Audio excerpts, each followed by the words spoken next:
எங்கள் கண்மலையும் மீட்பருமாய் இருக்கிற எங்கள் கர்த்தாவே, எங்கள் வாயின் வார்த்தைகளும் இருதயத்தின் தியானமும் உமது சமூகத்தில் ஏற்றுக்கொள்ளப்படுவதாய் இருப்பதாக.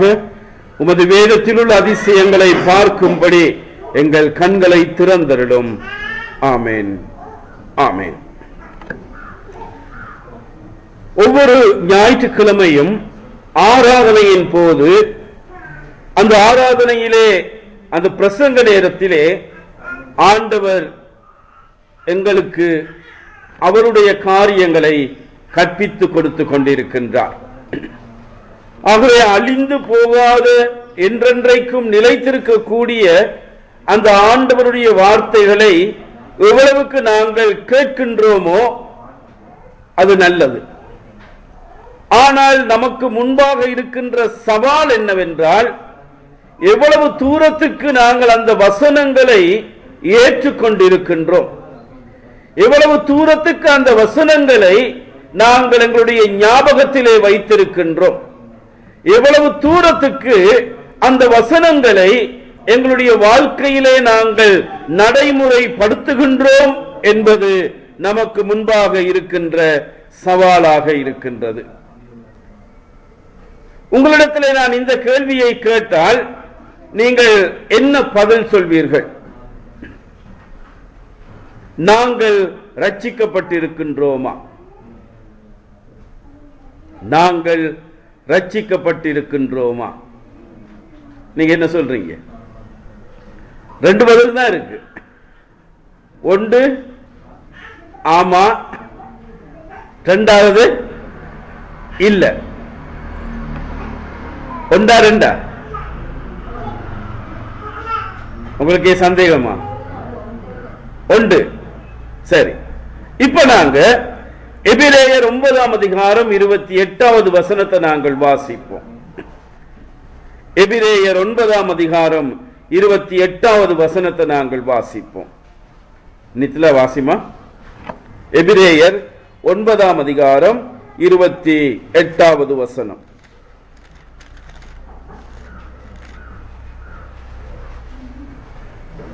கிறிஸ்து அநேகருடைய பாவங்களை சுமந்து தீர்க்கும்படிக்கு ஒரே தரம் பலியிடப்பட்டு தமக்காக காத்து கொண்டிருக்கிறவர்களுக்கு ரட்சிப்பை அருளும்படி இரண்டாம் தரம் பாவம் இல்லாமல் தரிசனமாவார். அடுத்த வசனம் 1 பேதுரு 1ஆம் அதிகாரம் 5ஆம் வசனம். 1 பேதுரு 1ஆம் அதிகாரம் 5ஆம் வசனம். கடைசி காலத்திலே வெளிப்பட ஆயத்தமாக்கப்பட்டிருக்கிற ரட்சிப்புக்கு ஏதுவாக விசுவாசத்தை கொண்டு தேவனுடைய பலத்தினாலே காக்கப்பட்டிருக்கிற உங்களுக்கு அந்த சுதந்திரம் பரலோகத்தில் வைக்கப்பட்டிருக்கின்றது. இந்த 2 வசனத்திலையும் நீங்கள் கவனிக்க வேண்டிய காரணம் என்னவென்றால், 1 பேதுரு 1ஆம் அதிகாரம் 5வது வசனத்திலே சொல்லுகிறது, கடைசி காலத்திலே வெளிப்பட ஆயத்தமாக்கப்பட்டிருக்கிற ரட்சிப்பு. இப்ப கடைசி காலத்திலே வெளிப்பட ஆயத்தப்படுத்தப்பட்டிருக்கின்ற ரட்சிப்பு. எபிரேயர் 9ஆம் அதிகாரம் 28வது வசனத்திலே நாங்கள் பார்க்கின்றோம், தமக்காக காத்துக்கொண்டு இருக்கிறவர்களுக்கு ரட்சிப்பை அருளும்படி இரண்டாம் தரம் பாவம் இல்லாமல் தரிசனமாவார். என்னத்தை அருளும்படி? ரட்சிப்பை அருளும்படி. எப்பொழுது தரிசனமாக இருக்கின்றார்? 2வது முறை அவர் தரிசனமாக இருக்கின்றார். அப்ப இயேசு இப்போது எத்தனை முறை தரிசனமாக இருக்கின்றார்? ஒன்றுதான். ஒன்று முடிஞ்சு. அவர் மனுஷனாக வந்து பிறந்து 33 வருடங்கள் வாழ்ந்ததன் மூலம் அவருடைய முதலாவது வருகை, அப்படி இல்லாவிட்டால் அவருடைய அந்த முதலாவது தரிசனம் முடிந்து போய்விட்டது. ஆனால் ரட்சிப்பு சம்பந்தமாக வேதம் என்ன சொல்லுகிறது என்றால், கடைசி காலத்திலே, அப்படி இல்லாவிட்டால் அவருடைய 2வது வருகையிலே தான் அந்த ரட்சிப்பு கொடுக்கப்பட போகின்றதாக. அப்படியாக இருந்தால் இப்ப நாங்க சொன்னவே ரட்சிக்கப்பட்டுட்டோம் அப்படின்னு, அப்படிதான் என்னது? இதுக்கு முதல்ல இந்த வசனங்களை நீங்க வாசிக்க இல்லையா? இதுக்கு முதல்ல இந்த வசனம் சம்பந்தமா நீங்க அறியாமல் இருந்தீங்களா? அப்படி இல்லாட்டி இப்ப நீங்க ரட்சிக்கப்பட்டுட்டீங்க அப்படின்னு உங்களுக்கு யாராவது சொன்னதுனால நீங்க அதை நம்பிக்கொண்டிருக்கிறீங்களா? அப்படி இல்லாட்டி உண்மையிலேயே நீங்க அந்த ரட்சிக்கப்பட்டது என்று சொல்ற வார்த்தைக்கு அர்த்தம் சொல்லக்கூடியதான அளவுல ஏதாவது விளக்கங்கள் உங்ககிட்ட இருக்கா? என்ன சொல்றீங்க? நான் திருப்பி அந்த கேள்வி உங்ககிட்ட கேட்கிறேன். எல்லாரும் ரட்சிக்கப்பட்டுட்டீங்களா?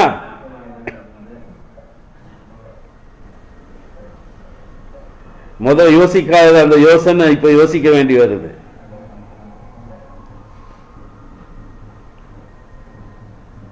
அப்ப நாங்க இப்பயும் ரட்சிக்கப்பட்டுட்டோம், இனிமேலும் ரட்சிக்கப்பட போகிறோம் அப்படின்னா ரெண்டு ரட்சிப்பு இருக்கா? அப்ப நாங்க இப்ப ரட்சிக்கப்பட்டுட்டோம் அப்படின்ற வார்த்தையையும் இப்பொழுது நாங்க பார்த்த ரெண்டு வேத வசனங்களின் படி இனித்தான் ரட்சிக்கப்பட போகிறோம் என்பதையும் யோசித்து பார்க்கிற நேரம் ரெண்டு ரட்சிப்பு இருக்கிற மாதிரி தோண இல்லையா? உண்மையிலேயே ஒரு கிறிஸ்தவன் என்கின்ற அடிப்படையிலே இந்த ரட்சிப்பு என்கின்ற காரியத்தை நாங்கள் தெளிவாக அறிந்து கொள்ள வேண்டும். ஏனென்றால் பரிசுத்த வேதாகமம் உங்களையும் என்னையும் ஏவுகிற ஒரு காரியம் என்னவென்றால், ஆண்டவராகிய இயேசு கிறிஸ்து உங்களையும் என்னையும் இந்த பாவ பூமியிலே பாவிகள் மத்தியிலே பாவிகளாய் வாழ்ந்து கொண்டிருந்த எங்களை அந்த கூட்டத்திலே இருந்து வேறுபடுத்தினது ஏனென்றால், எங்களை அந்த கூட்டத்திலே இருந்து தெரிவு செய்தது ஏனென்றால், அந்த வேறுபடுத்தி எடுத்த எங்களுக்கு கிறிஸ்தவன் கிறிஸ்தவள் என்று அவர் அச்சிட்டிருப்பது ஏனென்றால், இந்த ரட்சிப்பை மக்களுக்கு கொடுப்பதற்காக. அப்படி இல்லாவிட்டால் அந்த ரட்சிப்பை மக்கள் பெற்றுக்கொள்ளக்கூடியதான அந்த பாதையை அந்த வழியை காண்பிப்பதற்காக. அப்படியாக இருந்தால் அந்த ரட்சிப்பு என்கின்ற காரியத்தை சரியான முறையிலே நாங்கள் விளங்கிக் கொள்ளாமல் இருப்போமாக இருந்தால் நாங்கள் எப்படி இந்த ரட்சிப்பின் பாதையை மற்றவர்களுக்கு காண்பிக்க போகின்றோம்? நீங்கள் இப்பொழுது ரட்சிக்கப்பட்டு விட்டீர்கள் என்கின்ற வார்த்தையை நாங்கள் சொல்லிக் கொடுத்து கொண்டே இருப்போமாக இருந்தால் இந்த எபிரேயர் 9:28 இந்த 1 பேதுரு 1:5 யாராவது ஒருவர் வாசித்து உங்களிடத்திலே கேள்வி கேட்டால் அதற்கு நீங்கள் கொடுக்க போகின்ற பதில் என்ன? முழித்துக் கொண்டிருக்க போகின்றோமா? ஐயோ இதுவரைக்கும் அது சம்பந்தமா நமக்கு ஒண்ணுமே தெரியாது அப்படி என்கின்ற ஒரு பதிலை நாங்கள் சொல்ல போகின்றோமா? வேதவசனம் இவ்வண்ணமாக சொல்லுகிறது. தேவனை அறிகின்ற அறிவிலே, அந்த வசனத்தை முடிக்க பாப்போம். தேவனை அறிகின்ற அறிவிலே, அந்த வசனத்தை முடிங்க. தேவனை அறிகின்ற அறிவிலே வளருங்கள். தேவனை அறிகின்ற அறிவிலே வளருங்கள்.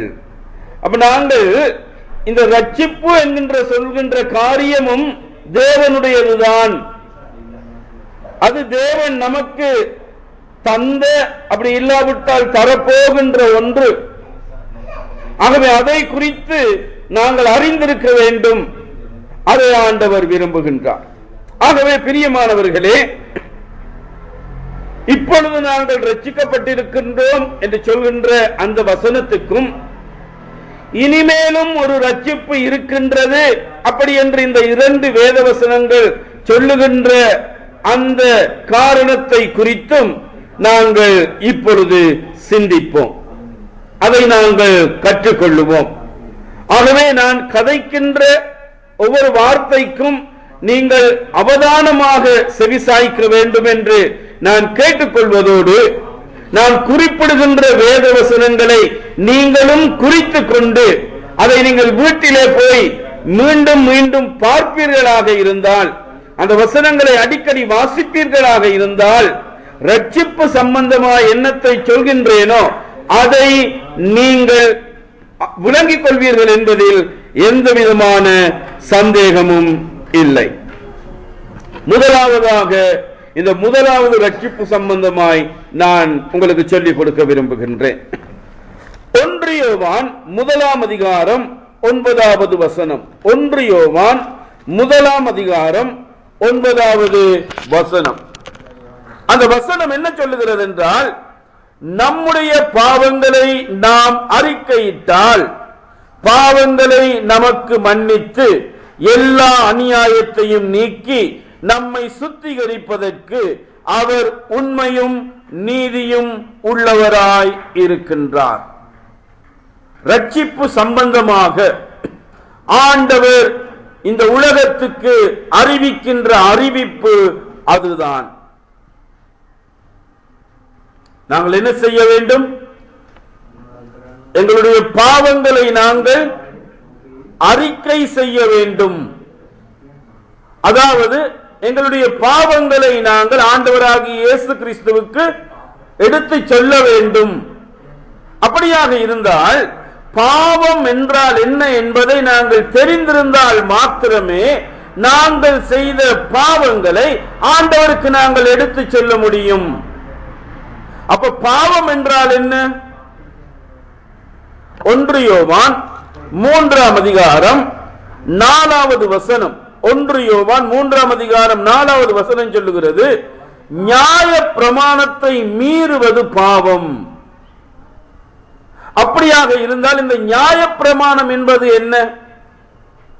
ஆண்டவருடைய வாயிலே இருந்து புறப்படுகின்ற வார்த்தைகளும் ஆண்டவர் எழுதின வார்த்தைகளும் தான் நியாயமான பிரமாணங்கள், நியாயமான வார்த்தைகள், நியாயமான கற்பனைகள், நியாயமான கட்டளைகள்.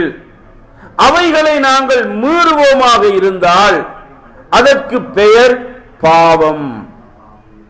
அப்ப நாங்கள் பாவத்தை அறிக்கை செய்ய வேண்டும் என்றால் நான் என்னை குறித்து யோசித்து பார்க்க வேண்டும். நான் அறிந்திருக்கின்ற ஆண்டவருடைய கட்டளைகளிலே, பிரமாணங்களிலே, வார்த்தைகளிலே எதை மீறி நடந்திருக்கின்றேன், நடந்து கொண்டிருக்கின்றேன். அந்த விளக்கம் நமக்கு தெளிவாக வருமாக இருந்தால்தான் நான் செய்கின்ற பாவம் இன்னதென்று என்னால் புரிந்து கொள்ளக்கூடியதாக இருக்கும். அந்த புரிந்து கொள்ளுதல் எனக்கு வந்த பிறகுதான் அந்த பாவத்தை நான் ஆண்டவருக்கு எடுத்து செல்லலாம். ஆண்டவரே, இயேசு கிறிஸ்துவே, நான் இந்த பாவத்தை செய்தேன் என்பதாக. அந்த பாவங்களை நாங்கள் அறிக்கை செய்யும் பொழுது என்ன நடக்கிறது என்றால், அந்த பாவங்களை அவர் நமக்கு மன்னிக்கின்றார். அவர் அந்த பாவங்களை நமக்கு மன்னிக்கின்றார். மன்னிக்கப்படாத பாவத்துக்கு என்ன கிடைக்கும்? சொல்லுங்க பாப்போம். மன்னிக்கப்படாத பாவத்துக்கு என்ன கிடைக்கும்? ரோமருடைய புஸ்தகத்திலே நாங்கள் பார்க்கின்றோம். ரோமர் 6ஆம் அதிகாரம் 23வது வசனம் என்ன சொல்லுகிறது? பாவத்தின் சம்பளம் மரணம். அப்ப பாவத்துக்கு நாங்கள் மன்னிப்பு பெறாவிட்டால் என்ன கிடைக்கும்? மரணம். மரணம்னா என்னது? அது ஒரு தண்டனை. மரணம் என்பது ஒரு தண்டனை. அப்ப நாங்கள் பாவத்தை அறிக்கை செய்யாவிட்டால், இயேசு கிறிஸ்துவினிடத்திலே பாவத்தை அறிக்கை செய்யாவிட்டால் நமக்கு மன்னிப்பு கிடையாது. அப்படியாக இருந்தால் பாவத்துக்கு என்ன கிடைக்கும்? நமக்கு தண்டனை கிடைக்கும். அப்ப நாங்கள் பாவத்தை அறிக்கை செய்தால் இயேசுவானவர் என்ன செய்கிறார்? நமக்கு அந்த பாவத்தை மன்னிக்கின்றார். மன்னிக்கின்றார் என்றால் என்ன அர்த்தம்? அந்த தண்டனை நமக்கு கிடைக்காது. நமக்கு அந்த தண்டனை கிடைக்காது. இதைத்தான் ரட்சிப்பு என்று சொல்லுகிறோம். இதைத்தான் நாங்கள் ரட்சிப்பு என்று சொல்லுகிறோம். ரட்சிப்பு என்று சொல்வது விடுதலை. ரட்சிப்பு என்று சொல்வது விடுதலை. அதை நாங்கள் விளங்கிக் கொள்ள வேண்டுமாக இருந்தால், நாங்கள் ஒரு போலீஸ் நிலையத்துக்கு, அப்படி இல்லாவிட்டால் நாங்கள் சிறைச்சாலைக்கு போனால், அங்கே குற்றம் செய்தவர்கள் கூண்டிலே அடைக்கப்பட்டிருக்கிறார்கள். இந்த கூண்டிலே அடைக்கப்பட்டிருக்கிற இந்த குற்றவாளிகள் அந்த கூண்டிலே இருந்து விடுதலை பெற்று வெளியே வர வேண்டுமாக இருந்தால், அவர்களுக்காக யாராவது என்ன செய்ய வேண்டும்? அவர்களுக்காக யாராவது என்ன செய்யணும்? பரிந்து பேசுறது இல்ல, என்ன செய்யணும்? அது சிங்களத்தில் சொல்றாங்க எப்ப அப்படின்னு, தமிழ்ல என்னது? போன பிணை நீக்க வேண்டும், பிணையாளியாக மாற வேண்டும். தமிழ் அதுதான் சொல்லுவாங்க. துணைக்கு போனாலும் துணைக்கு போகாத. ஏன் ஏன் துணைக்கு போனாலும் துணைக்கு போக கூடாது? அவன் திருப்பி குற்றம் செஞ்சு எங்கேயாவது ஓடி போயிட்டான்னா புடிச்சு அடைக்கிறது யாரு? துணைக்கு நின்றவன் தான். அவ குற்றம் செஞ்சவன் என்னைக்காவது அகப்படும் வரைக்கும் இங்க பொண நின்றவன் எங்க இருக்கணும்? கூண்டுக்குள்ள நிக்கணும். அதனாலதான் சொல்லுவார்கள், துணைக்கு சென்றாலும் பிணைக்கு செல்ல வேண்டாம்.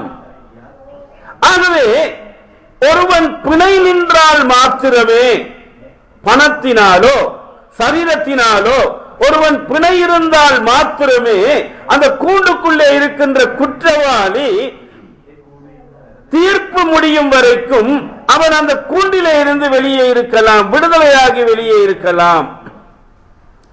இதே போலதான் பாவம் என்று சொல்லப்படுகின்ற அந்த கூண்டிலே இருந்த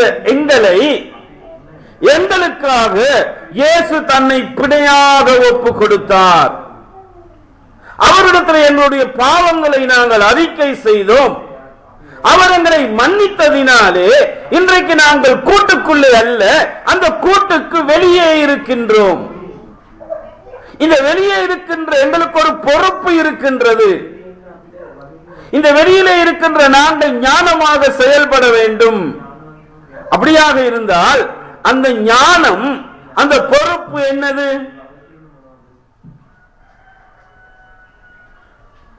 என்னது? ரொம்ப தலையை போட்டு யோசிக்கிறீங்க. லேசான பதில் என்னது? திருப்பி அந்த கூட்டுக்குள்ள போற மாதிரி ஒன்னையும் செய்யாம இருக்கணும், அவ்வளவுதான். திருப்பி அந்த கூட்டுக்குள்ள போற மாதிரி ஒன்னையும் செய்யாமல் இருக்க வேண்டும். ஆகவே பிரியமானவர்களே, நாங்கள் எங்களுடைய பாவங்களை இயேசுவுக்கு அறிக்கை செய்யும் பொழுது இயேசு என்ன செய்கிறார்? எங்களுடைய பாவங்களை மன்னிக்கின்றார். இந்த மன்னிப்பு நமக்கு கிடைத்த மாத்திரத்திலே என்ன நடக்கின்றது?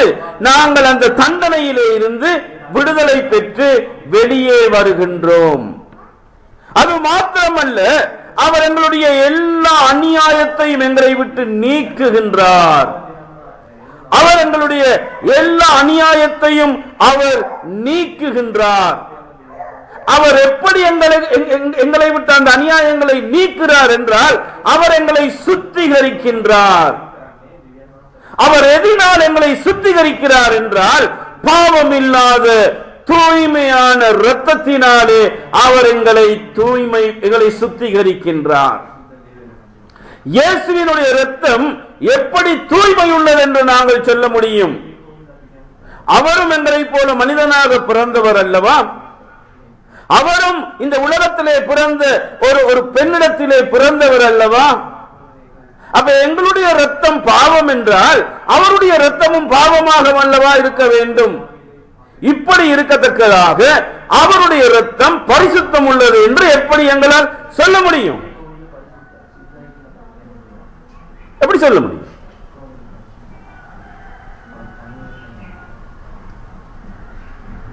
வேதம் ஒரே ஒரு பதில் சொல்லுது. இன்றைக்கு நாங்க பிறந்திருக்கிறோமா இருந்தால் அதற்கு 2 பேர் காரணம். யார் யார்? யார் யார்? எங்க அம்மாவும் எங்க அப்பாவும். எங்க அம்மாவும் பாவி, எங்க அப்பாவும் பாவி, அந்த ரெண்டு பாவிக்கும் பிறந்த நானும் பாவி. ஆனாலும் என் ரத்தம் பாவம் உள்ள ரத்தம்.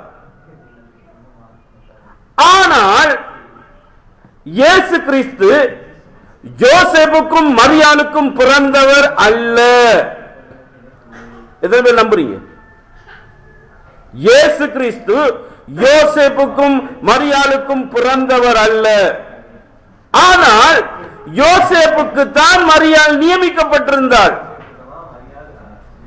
யோசேப்பை திருமணம் செய்யதான் மரியாள் நிச்சயிக்கப்பட்டிருந்தாள். ஆனால் அவர்கள் திருமணம் செய்வதற்கு முதல் மரியாள் கர்ப்பவதி ஆகிறாள். அந்த நாட்களிலே மரியாள் ஒரு பரிசுத்தமான வாழ்க்கை வாழ்ந்தபடியினாலே, பாவம் செய்யாத ஒரு வாழ்க்கை வாழ்ந்தபடியினாலே, அவளுடைய மனசாட்சிக்கு பயந்து பாவம் செய்யாமல் அவள் வாழ்ந்தபடியினாலே, கடவுள் மனிதனாய் பிறப்பதற்கு அந்த பெண்ணை அவர் தெரிவு செய்தார். ஆகவே அந்த மரியாள் திருமணம் செய்ய முதல் அவள் கர்ப்பவதி ஆகிறாள். அவள் கர்ப்பவதி ஆவதற்கு காரணம் யோசேப் அல்ல, கடவுள். அது கடவுளுடைய வல்லமையினாலே, பரிசுத்த ஆவியானவருடைய வல்லமையினாலே மரியாள் கர்ப்பவதி ஆகிறாள். ஆகவே ஒரு புருஷன் இணைந்ததினால் அல்ல, ஒரு புருஷனுடைய சித்தத்தினால் அல்ல, கடவுளால், கடவுள் மரியாளுடைய வயிற்றிலே உருவாகி மனிதனாக பிறக்கின்றார். ஆகவேதான் அந்த மனிதனாய் பிறந்த இயேசுவினுடைய இரத்தம் பரிசுத்தமாயிருக்கின்றது. பாவமும் பாவமும் கலந்து கொள்ளாத ஒரு ஜீவன் தான் இயேசு கிறிஸ்து. ஆகவேதான் அந்த இயேசு கிறிஸ்துவினுடைய அந்த பரிசுத்தமான இரத்தம் நம்மை சுத்திகரிக்கிறது என்று நாங்கள் பார்க்கின்றோம். ஆகவே பிரியமானவர்களே, இந்த வார்த்தையின்படி என்றைக்கு நாங்கள் எங்களுடைய பாவங்களை இயேசுவினிடத்திலே அறிக்கை செய்து பாவ மன்னிப்பு பெற்றோமோ அன்றைக்கே எங்களுடைய பாவங்கள் மன்னிக்கப்பட்டது. ஆமென்.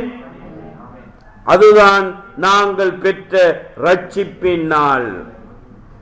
அதுதான் நாங்கள் விடுதலை பெற்ற நாள்.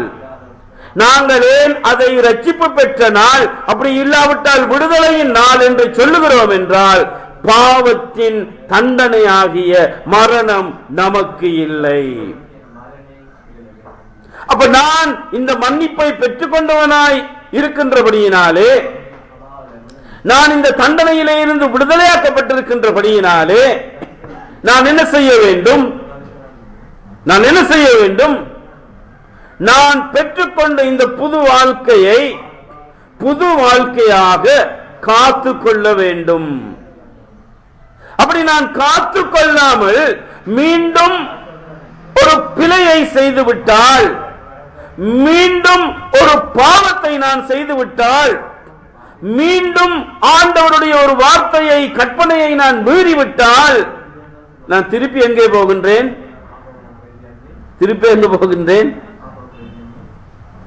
சிறைக்குள்ளே போகின்றேன், கூட்டுக்குள்ளே போகின்றேன். அப்படியாக இருந்தால் என்ன அர்த்தம்?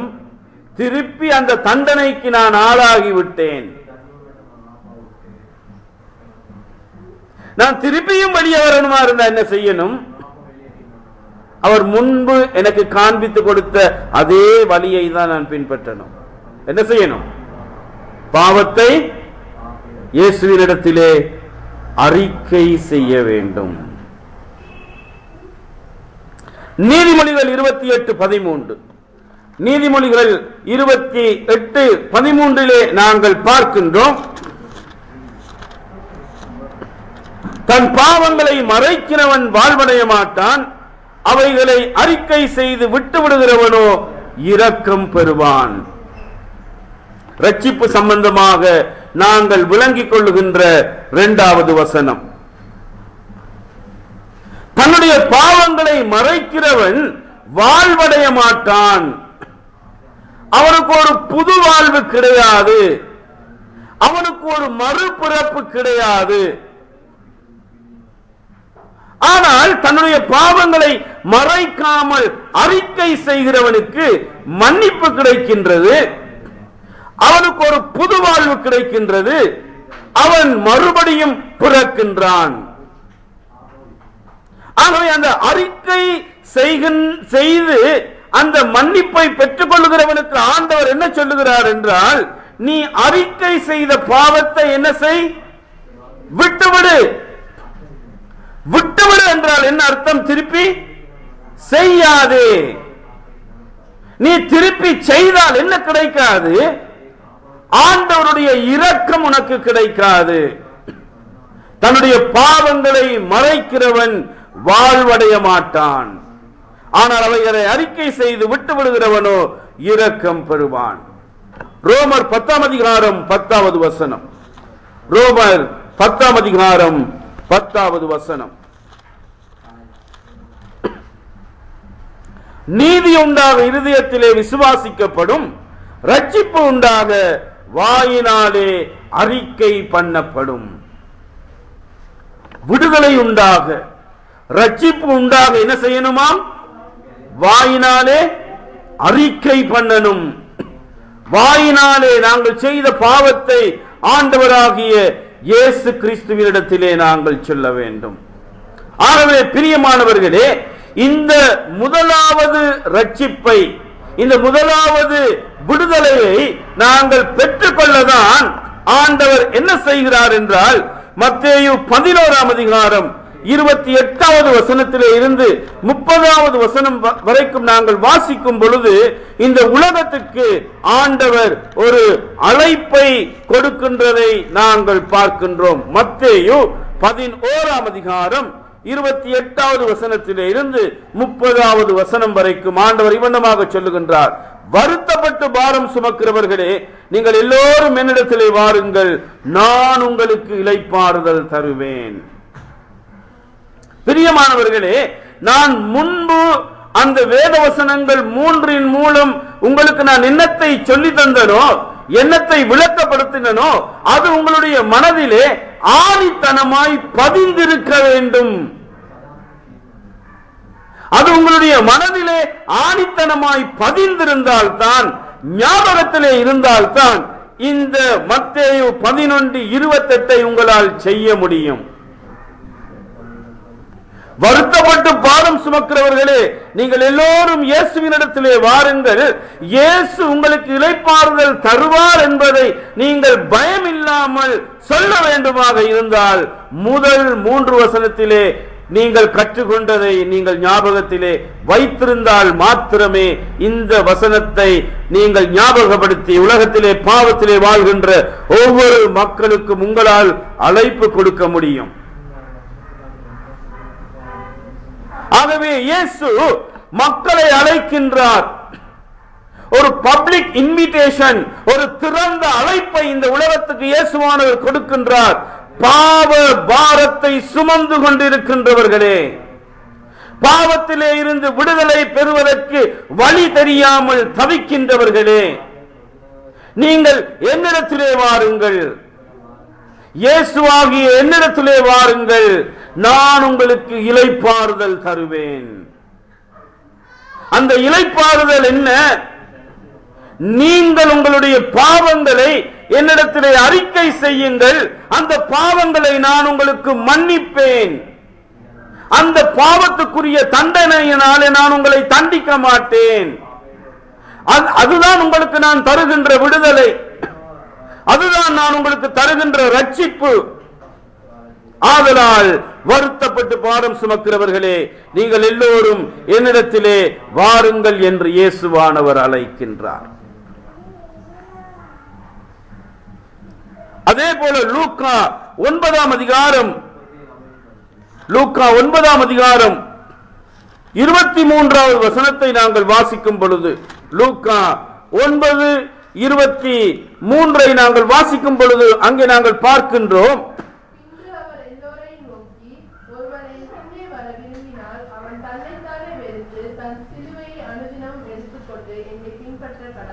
நன்றாக பாருங்கள். இப்பொழுது இயேசு உலகத்துக்கு ஒரு பப்ளிக் இன்விடேஷன், அதாவது ஒரு திறந்த அழைப்பை இயேசுவானவர் விடுத்தார். இப்பொழுது என்ன சொல்லுகிறார் என்றால், ஒருவன் என் பின்னே வர விரும்பினால். இந்த உலகத்தில் ஒரு பெரிய பிரச்சனை இருக்கின்றது. அந்த பெரிய பிரச்சனை என்னவென்றால், கிறிஸ்தவர்கள் பணம் கொடுத்து பொருள் கொடுத்து உலகத்தின் மற்ற மதத்தில் உள்ள மக்களுடைய மனதை மாற்றி கிறிஸ்தவர்கள் ஆக்குகின்றார்கள் என்கின்ற ஒரு பெரிய குற்றச்சாட்டு இன்று கிறிஸ்தவத்துக்கு விரோதமாயிருக்கின்றது. அப்படி அவர்களை கிறிஸ்தவர்கள் ஆக்குங்கள் என்று இந்த வசனத்திலே இயேசு சொல்லுகிறாரா? இல்லை. ஆலயத்திலே நடக்கின்ற ஆராதனையாக இருக்கலாம், ஆலயத்திலே நடக்கின்ற ஜெபக்கூட்டமாக இருக்கலாம், வீட்டிலே நடக்கின்ற ஒரு ஜெபக்கூட்டமாக இருக்கலாம், திறந்த வெளியரங்கிலே நடக்கின்ற ஒரு வெளிக்கூட்டமாக இருக்கலாம். அழைப்பு விடுக்கப்படுகின்றது. உட்பிரவேசித்தல் இலவசம். டிக்கெட் எடுத்து உள்ளுக்கு வர தேவையில்லை. உள்ளுக்கு வாரது இலவசம். விரும்புறவங்க வரலாம், எல்லாரும் வரணும் அப்படின்னு கட்டாயம் இல்லை. அதே போல இயேசுவானவரும் சொல்லுகிறார், வருத்தப்பட்டு பாரம் சுமக்கிறவர்களே நீங்கள் எல்லோரும் வாருங்கள் என்று அவர் கூப்பிடுறார். ஏன்னா இயேசுவுக்கு தெரியும், இந்த உலகத்தில் இருக்கிற எல்லாருமே பாவிகள், எல்லாருமே பாவ பாரத்தை சுமக்கின்றவர்கள். ஆகவே அவர்கள் எல்லாரும் மீதும் இயேசுவினுடைய இரக்கம் இருக்கிறது. எல்லாரும் அந்த பாவ தண்டனையாகிய மரணத்தை பெற்று அழிந்து போவது அவருக்கு விருப்பம் இல்லை. எல்லாருமே பாவ மன்னிப்பை பெற்று பரலோக ராஜ்யத்தை பெற்றுக்கொள்ள வேண்டும், நித்திய ஜீவனை பெற்றுக்கொள்ள வேண்டும் என்பதுதான் இயேசுவினுடைய உள்ளான விருப்பம். அதற்காக தான் இயேசு என்ன செய்கிறார்? ஒரு திறந்த அழைப்பை கொடுக்கின்றார். வருத்தப்பட்டு பாரம் சுமக்கிற எல்லோரும் என்னிடத்திலே வாருங்கள். அப்படி சொன்ன இயேசு ஒருவரையும் வலுக்கட்டாயப்படுத்தவில்லை, ஒருவரையும் பலாத்காரப்படுத்தவில்லை. அவர் என்ன செய்கின்றார்? மனிதனுக்கு அவனுடைய சுதந்திரத்துக்கு இடம் கொடுக்கின்றார். அவன் தீர்மானிக்கட்டும், அவன் முடிவு செய்யட்டும், அவன் எடுக்கிற முடிவின்படி அவன் தன்னுடைய வாழ்க்கையை அமைத்துக் கொள்ளட்டும். ஆகவேதான் இயேசு சொல்லுகிறார், ஒருவன் என் பின்னே வர விரும்பினால், ஒருவன் என் பின்னே வர விரும்பினால் அவன் என்ன செய்யணும்? அவன் தன்னைத்தான் வெறுத்து தன்னுடைய சிலுவையை எடுத்துக்கொண்டு அனுதினமும் பின்பற்ற கடவன். அனுதினமும், எந்த நாளும் அவரை நாங்கள் பின் செல்ல வேண்டும். விரும்புகிறவர்கள் மாத்திரம்தான், எல்லாருக்கும் இல்லை. நீங்க அவரை பின்பற்ற விரும்புறீங்களா? அப்படின்னா மறந்துடாதீங்க, நீங்க உங்களை வெறுக்கணும், நீங்க உங்க சிலுவையை தூக்கணும், நீங்க அனுதினமும் அவரை பின்பற்ற வேண்டும்.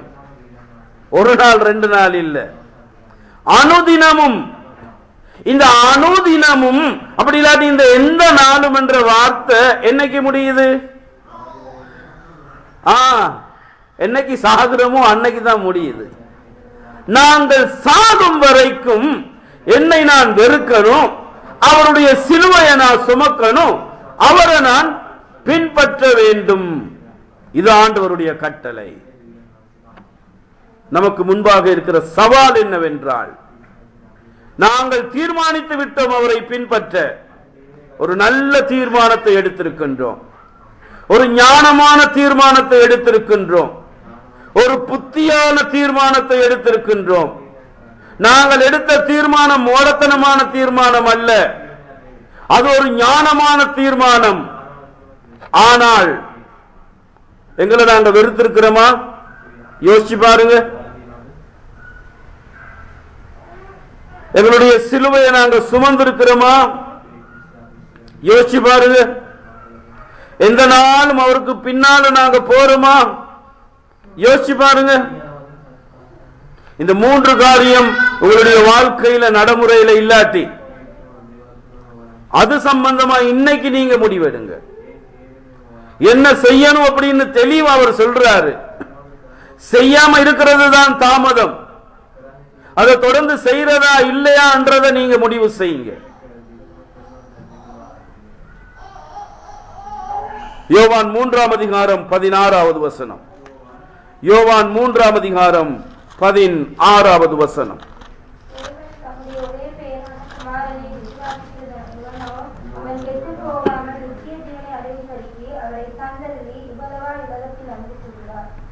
இயேசு முதலாவது என்ன செய்தார்? அழைப்பு விடுத்தார். இரண்டாவது என்ன செய்தாரு? விரும்புறவே வான்னு கூப்பிட்டாரு. இப்ப என்ன சொல்றாரு? என்னை விசுவாசிக்கிறவன் எவனோ. அந்த அழைப்பை ஏற்று நாங்கள் வரலாம், அவரை பின்பற்ற நான் தீர்மானிக்கலாம். இப்ப அடுத்த மூணாவது காரியத்தை பார்க்கிறோம். விசுவாசம் சம்பந்தமா சொல்லப்படுது. அவரை விசுவாசிக்கிறவன் எவனோ.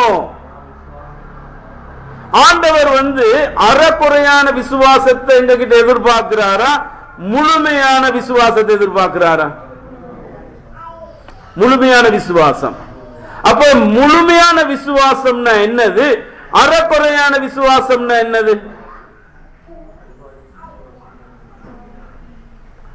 அப்படின்னு ஒண்ணு இருக்கு. என்னம்மா, இதுவரைக்கும் அதை பத்தி யோசிக்க இல்லை. விசுவாசம் இருக்கிறத மட்டும்தான் நினைச்சுக்கிட்டு இருந்தோம்.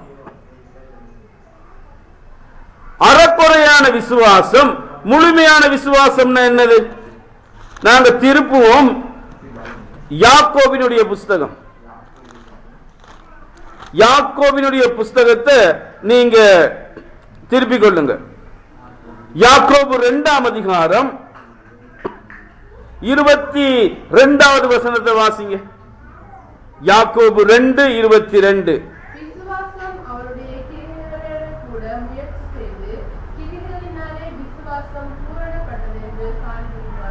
நல்லது.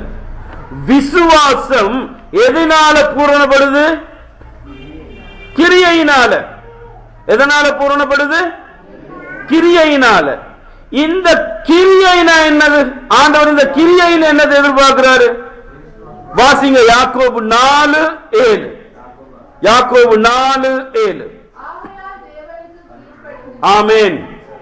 இந்த கிரியை என்னது? தேவனுக்கு கீழ்ப்படிதல். அப்ப நாங்க தேவனுக்கு கீழ்ப்படுகிற நேரம் தான் என்ன நடக்குது? அவர் மேல நாங்க வைத்த அந்த விசுவாசம் பூரணப்படுது. அவருக்கு கீழ்ப்படுகிற நேரம் தான் அவர் மேல நாங்க வைத்த விசுவாசம் பூரணப்படுது. இப்ப வாங்க யோவான் 3:16. அதனால அந்த மனுஷனாய் பிறந்த இயேசுவை தேவகுமாரன் என்று யார் விசுவாசிக்கிறார்களோ அவர்கள் சம்பந்தமாக ஆண்டவருடைய விருப்பம் என்னன்னா, அவங்க என்ன ஆகி போக கூடாது? கெட்டு போக கூடாது. அப்ப அவருடைய அழைப்பை கேட்டு வந்தவங்க யாரு? அவருடைய அழைப்பை ஏற்று வந்தவங்க யாரு? நாங்க தான். ஏன் நாங்க விசுவாசிக இல்லையா? விசுவாசிகன்னு வேறையா சொல்றீங்க?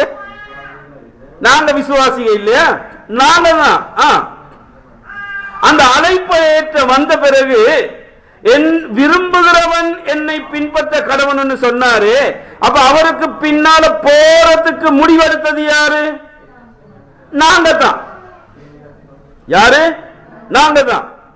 இந்த பின்னுக்கு அவருக்கு பின்னால போறதா இருந்தா அவர் மேல நமக்கு ஏதோ ஒண்ணு வரணும், நம்பிக்கை வரணும், விசுவாசம் வரணும். அந்த விசுவாசி யாரு? நாங்க தான். இப்ப ஆண்டவர் சொல்றாரு, அந்த விசுவாசி என்ன செய்யக்கூடாதா? என்ன செய்யக்கூடாது? என்ன செய்யப்படக்கூடாது? நீங்க முதல்ல சொன்னீங்களே, என்ன ஆகிடக்கூடாது? விசுவாசிக்கிறவன் கெட்டு போக கூடாது. அப்ப யாரு கெட்டு போக கூடாது? விசுவாசி. நாங்க தான். ஏன் நாங்க தானே விசுவாசி? ஏன் நம்பிக்கை இல்லையா நாங்க விசுவாசின்னு? யாரு கெட்டு போக கூடாது? நாங்கள் கெட்டு போக கூடாது. நாங்க கெட்டு போக கூடாமல் இருந்தால்தான் என்னத்தை பெற்றுக்கொள்ளலாம்? என்னதை பெற்றுக்கொள்ளலாம்? அந்த வசனத்தில் இருக்கு. என்னதை பெற்றுக்கொள்ளலாம்? நித்திய ஜீவனை பெற்றுக் கொள்ளலாம். ஆமென். நாங்கள் கெட்டு போகாமல் இருந்தால்தான் நித்திய ஜீவனை பெற்றுக் கொள்ளலாம். அப்ப நித்திய ஜீவன் என்பது என்ன? நித்திய ஜீவன், முடிவில்லாத வாழ்வு. முடிவில்லாத வாழ்வுக்கு என்னது இல்லை? மரணம் இல்லை. அப்ப நரகம்னா என்னது? முடிவுன்னு ஒண்ணு இருக்கு. மோட்சம்னா என்னது? முடிவுன்னு ஒண்ணு இல்ல. அப்ப நரகத்துல எது முடியுது? உயிரோட இருக்கிறதுன்னு சொல்ற வாழ்வு முடியுது. நித்திய ஜீவன்ல என்ன தொடருது? உயிரோட இருப்போம், வாழுவோம் அப்படின்றது தொடருது. ஆதலால இந்த நித்திய ஜீவனை பெற்றுக்கொள்ளணும் என்றதுக்காகத்தான் இயேசுவானவர் இந்த உலகத்துக்கு வந்தார். இயேசுவானவர் இந்த உலகத்துக்கு வந்தார். 2 பேதுரு 3:9. 2 பேதுரு 3:9.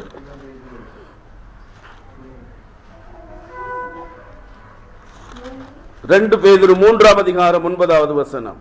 தாமதிக்கிறார் என்று சிலர் எண்ணுகிறபடி கர்த்தர் தமது வாக்குத்தத்தத்தை குறித்து தாமதமாய் இராமல் ஒருவரும் கெட்டுப் போகாமல் எல்லோரும் மனம் திரும்ப வேண்டும் என்று விரும்பி நம்மேல் நீடிய பொறுமை உள்ளவராய் இருக்கிறார். இப்ப இயேசு முதபாத வசனத்தில் என்ன சொல்றாரு? நாங்க யாருமே கெட்டு போக கூடாது.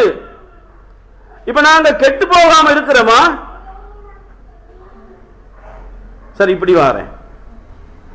அவருடைய அழைப்பை ஏற்று வந்தோமா? ஆமா. அவரை பின்பற்றதுக்கு முடிவு செஞ்சோமா? ஆமா. எங்களை நாங்க வெறுத்தோமா? எங்க சிலுவையை சுமந்து கொண்டோமா? அனுதினமும் அவரை பின்பற்றோமா? இதை செய்யக்கூடியதான அளவுல அவர் மேல எங்களுக்கு நம்பிக்கை வந்துட்டா? அதனால நாங்கள் எங்களுடைய பாவங்கள் எல்லாவற்றையும் அறிக்கை செய்தோமா? நாங்கள் பாவ மன்னிப்பை பெற்றுக் கொண்டோமா? அந்த பெற்றுக்கொண்ட புது வாழ்வை புது வாழ்வாக காத்துக் கொண்டிருக்கிறோமா? அப்படி இல்லாவிட்டால் நான் என்ன பாவங்களை அறிக்கை செய்தேனோ அதே பாவங்களை என்னுடைய வாழ்க்கையிலே நான் செய்து கொண்டிருக்கின்றேனா? மீண்டும் நாங்கள் அப்படி வாழ்ந்து கொண்டிருப்போமாக இருந்தால் இயேசு இப்போதைக்கு வரமாட்டார். இயேசு இப்போதைக்கு வரமாட்டார். இந்த வேதவசனம் அதைத்தான் சொல்லுது. இயேசுவினுடைய வருகை தாமதமாவதற்கு காரணம் அவர் தன்னுடைய வார்த்தையின் நிமித்தம் அல்ல. ஒரு மனுஷனை நாங்க நம்புறதும் நம்பாததும் எதை வச்சு? வார்த்தையை வச்சுதான். நான் தாரேன்னு சொல்லி தராம போனா நம்புவீங்களா என்ன? நான் திருப்பி என்னைக்காவது ஒரு நாளைக்கு தாரேன்னு சொன்னாலும் நம்பிக்கை வந்துடுமா? வராது. ஏன்? அதான் நான் சொன்னதை செய்யலே. திருப்பி தாரேன்னு சொன்ன நம்பிக்கை வருமா என் மேல? ஆண்டவர் சொல்லுகிறார், நான் தாமதமாவது என்னுடைய வார்த்தையின் நிமித்தம் அல்ல, ஒருவரும் கெட்டு போகாமல் மனம் திரும்ப வேண்டும் என்பதற்காக தான் நான் தாமதமாகி கொண்டிருக்கிறேன். எல்லோரும் மனம் திரும்ப வேண்டும் என்பதற்காக தான் தாமதமாகி கொண்டிருக்கின்றன. அப்ப என்ன மனம் திரும்பணும்? மனசுல என்ன திருப்பம் ஏற்படணும்? அந்த மனசுல ஏற்பட வேண்டிய திருப்பம் என்ன? இயேசு கிட்ட வரணும், இயேசுவை விசுவாசிக்கணும், இயேசுவை பின்பற்ற முடிவு செய்யணும், எங்களுடைய பாவங்கள் அறிக்கை செய்யணும், பாவ மன்னிப்பு பெற்றுக் கொள்ளணும், அவருடைய இரத்தத்தினால கழுவப்பட்டு சுத்திகரிக்கப்படணும், ஒரு சுத்தமான பாத்திரமாக ஒரு சுத்தமான ஒரு வாழ்க்கையை மறுபுறப்படைஞ்ச ஒரு புது வாழ்க்கையை ஆரம்பிக்கணும். அதுதான் ஆண்டவர் எதிர்பார்க்கிறாரு. இது உண்மையா என்கிற வாழ்க்கையில நடக்கும் வரைக்கும் அவர் வரமாட்டாரு. ஆனா பொதுவா நாங்க ஒண்ணு சொல்லுவோம், பொறுமைக்கும் எல்லை இருக்கு, பொறுமைக்கும் எல்லை இருக்கு. அதனாலதான் பொறுமைக்கு எல்லை இருக்குன்றத அவர் சொல்லாம தான் இப்படி சொல்றாரு. என்னுடைய வருகை எப்படி இருக்குமா? என்னுடைய வருகை திருடனை போல இருக்கும். எப்படி இருக்கும்? திருடனை போல இருக்கும். ஏன் வேற உதாரணம் ஒண்ணு எடுக்காம திருடனை ஏன் உதாரணத்துக்கு எடுத்தாரு? திருடன் சொல்லிக்கிட்டா வாரான். திருடன் எப்படி வருவான், எப்ப வருவான்னு யாருக்குமே தெரியாது. வார நேரம் தான் தெரியும், இப்பதான் வாரம் அப்படின்னு. அதனால இயேசு எப்ப வருவார்னு தெரியாது. அவர் வார நேரம் இந்த பொறுமையினுடைய நேரம் முடிஞ்சிட்டு. அதனால அவர் வார நேரம் திருப்பி ஒரு இரட்சகராக இல்ல வாராரு, விடுதலை செய்யற ஒருவரா அல்ல வாராரு. அவரு நியாயாதிபதியாக, நீதிபதியாக வாராரு. அதனால ஆண்டவர் எதிர்பார்க்கிறார், நாங்கள் மனம் திரும்ப வேண்டும், நாங்கள் கெட்டு போக கூடாது, எங்களுடைய பாவங்களை அறிக்கை செய்து நாங்கள் பாவ மன்னிப்பு பெற்று ஒரு புது வாழ்க்கை நாங்கள் வாழ வேண்டும் என்று அவர் எதிர்பார்க்கின்றார். அப்போஸ்தலர் 2ஆம் அதிகாரம் 47வது வசனம். அப்போஸ்தலர் 2ஆம் அதிகாரம் 47வது வசனம்.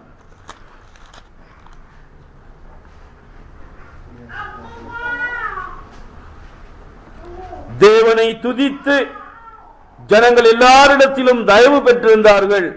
ரட்சிக்கப்படுகிறவர்களை கர்த்தர் அனுதினமும் சபையிலே சேர்த்து கொண்டு வந்தார். ஆமென். ரட்சிக்கப்படுகிறவர்களை கர்த்தர் அனுதினமும் சபையிலே சேர்த்து கொண்டு வந்தார். யார் இந்த ரட்சிக்கப்படுகிறவர்கள்? யார் இந்த ரட்சிக்கப்படுகிறவர்கள்?